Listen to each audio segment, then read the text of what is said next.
This is our game Thronefall, a minimalist-based defense game where during the day you build and upgrade your castle, and at night you defend against waves of enemies. Things are starting to get real because we just published a demo on Steam, fresh out of the oven, literally published a few minutes ago. So that means after you finished watching this video, you can play what we made in this video. We're Jonas and Paul, and I hope you enjoyed this devlog.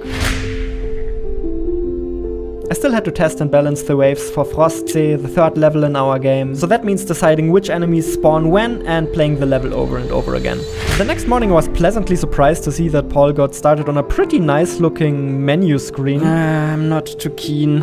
I have a giant list of bugs to go through. We have a lot of ground to cover in this video, so I'm just gonna speed through this as much as possible. Here you can see me add the new level to the level select screen. With that, Frosty is pretty much complete and we can move on to the next thing, which is music. And what I just recorded are 3 videos that I'm gonna use for making music now. So we have the title screen, we have the level select screen, and then we have some gameplay, and then this is the one I'm recording right now.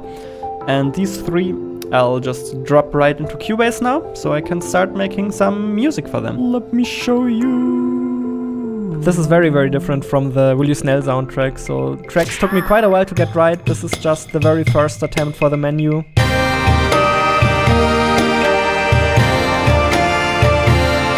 And I made another version over here, which is a little more minimalist.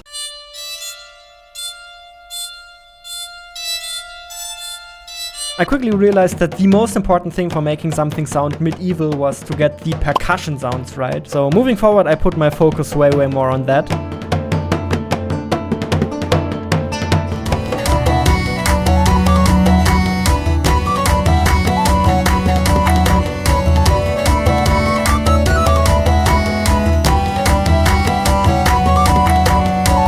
It was good, but we weren't entirely happy yet, so it was time for me to take what I've learned from the previous day and level up my game. I made a bunch of different versions with different instruments, and basically these here are the core instruments just for the beat. So if we enable just these, we'll just hear the beat.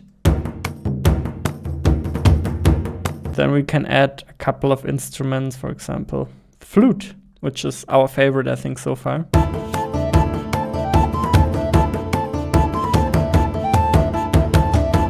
And depending on which instruments you add, it sounds very different. For example, I also made an epic version and a creepy version, for example, as well. Okay, I'm quite happy with what I got here now. This is version 4. And if you download the demo after this video, this is the version you'll hear in the game.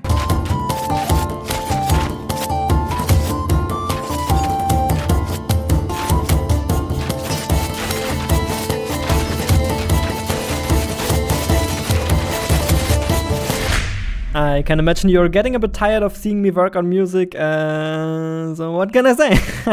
I kept working on music. I wanted some extra epic music for the final wave, and I also wanted some music for the title screen. I'd say at least all in all, this music making process was a good lesson in you should be able to scrap things if they're not good.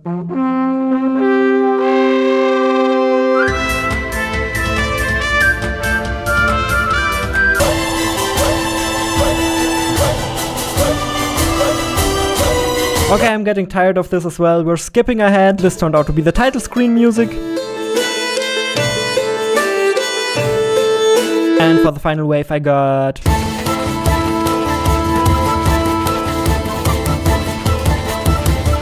That should be enough music for now. We can always make more later. For now it was time to get back to, unironically, my favorite part. The content grind. The very colorful things here are some additional perks and mutators you can pick for your loadout.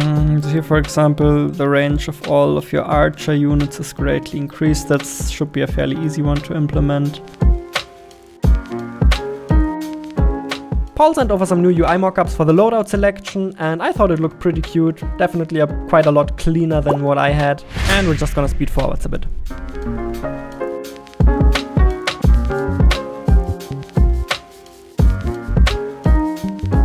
Jetzt alle Tasten spammen und hämmern und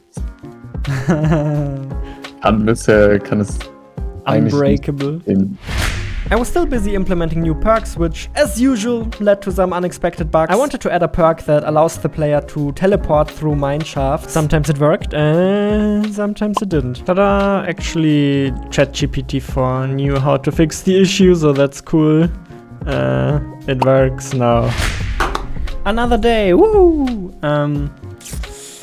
Paul is on vacation this week. Last week I was fairly busy, so last week Paul worked without me more or less, and this week it's the other way around. This week I'm working without Paul. My main goal for the week was to finish a demo build and upload it to Steam. It seems like Paul made very good progress on the UI update. It looks and feels very nice. I thought maybe there's something easy I can do to make the menu feel a little more finished. I decided to add some subtle particles in the background. They're a little difficult to see, but if you zoom in, you should be able to see them.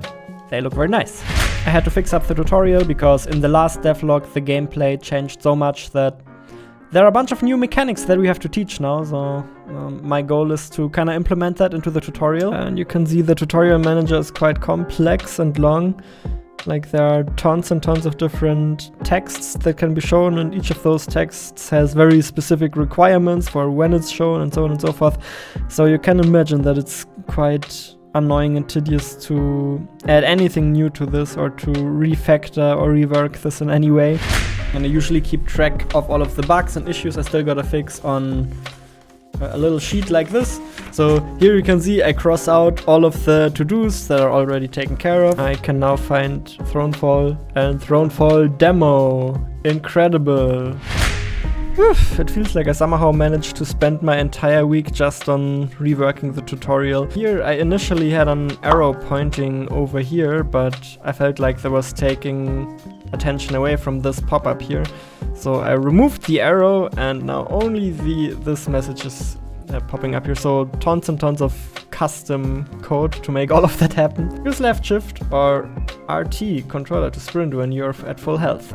So now as soon as we do that, you can see the arrow pops up. Long story short, the tutorial is done and I hope I'll never have to touch it again. It might not look like it, but this is actually incredibly good news. Hehe. I made some shader stuff work. Look at that. That is 100% shader based. And that was not easy to do. That was not easy to do at all with custom shaders, because that's a shader we downloaded from the asset store. It's a fairly complex shader.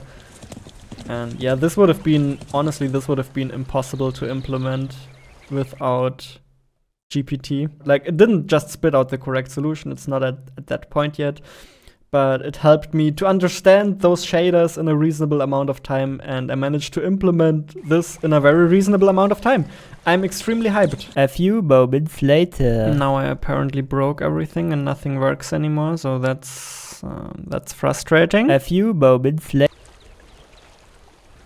So I essentially ended up weight painting the parts of the tree that I wanted to move in the wind, and that red color is then used in the shader to determine how much the mesh should be moved at that point. So now all of the trees are subtly waving in the wind. It's not too visible, as it should be, but it definitely makes the world feel more alive right away.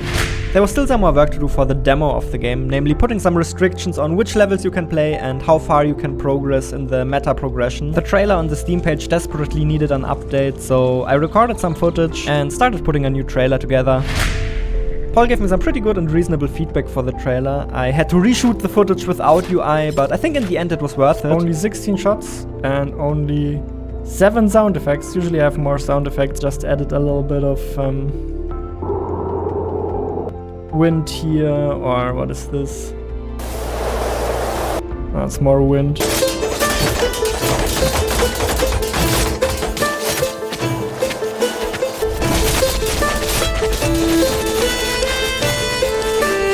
We also decided to take some new screenshots because the old ones were kinda outdated, and now the store page is ready for the demo launch. This is the procedural animation system I started working on for the boss fight. I will have little parts that can move with the boss.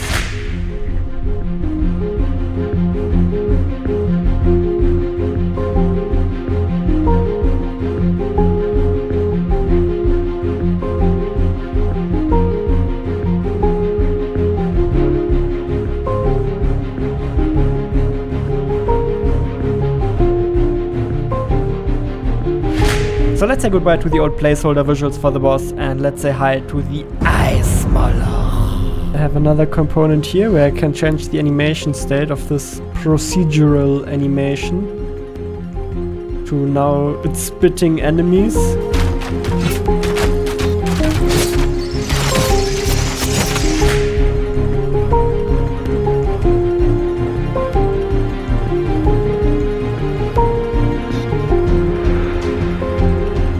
I brought the clip into Cubase, so now here I downloaded a bunch of different sound effects from Soundstripe and just layered them on top of each other. So this is 10 sounds layered on top of each other, and here this main sound here is even something I recorded myself.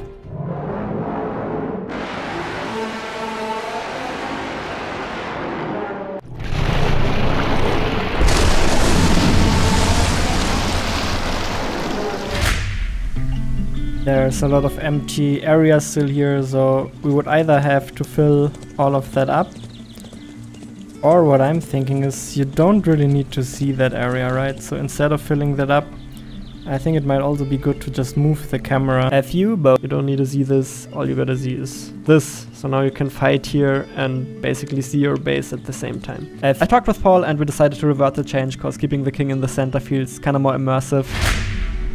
Paul updated the building upgrade UI, and we also have a settings menu now, or a first layout at least. And here you can see me build the remaining level, or what's outside of the level, because now that we don't have any camera boundaries, we need to build that. So perhaps you're noticing that this game really looks like it's pretty much done, like it's ready for early access. And yeah, I'm surprised as well. How did that happen so quickly? It's mind-baffling. I'll let you know a little secret though. We started working on this game pretty much exactly 1 year ago. So getting to this point, just making 3 levels, took us 1 year.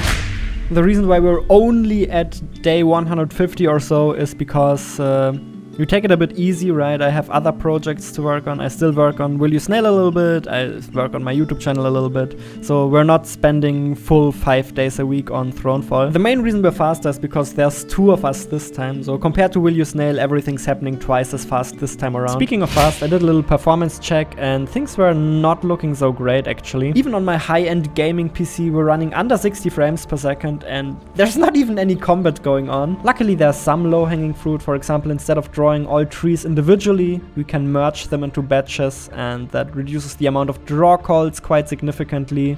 I also tried to get GPU instancing working for the units. Don't worry if you don't know what that means. It's basically another technique to reduce draw calls, but as you can see, it broke all of the animations for the units. Wonderful! Now all of the animations work again, and we're running at 140 frames per second. So if you go and play the demo right now, you can let us know how the performance is. I'd definitely be curious to hear that. I hope it's okay. And just in general, the reason why we're releasing a demo, why we want to launch an early access, is because we want to get you involved in the development. So we set up a Discord server, communicate with us, let us know what you think. We do have a very clear vision for the game, and there are certain things we're just not gonna do with Thronefall, but besides that, what you tell us, your feedback will have a very big impact on where this game goes next, and also how far this game goes. Like, we're not sure how much content we want to make yet. Will we keep it at 3 levels? Maybe. Will we make more levels? If enough people want it, then sure. The final call to action is play the demo and tell your friends. Help us spread the word, because we're entering into the marketing phase now. It's getting serious. Thank you very much for your support, and I'll see you in the next one.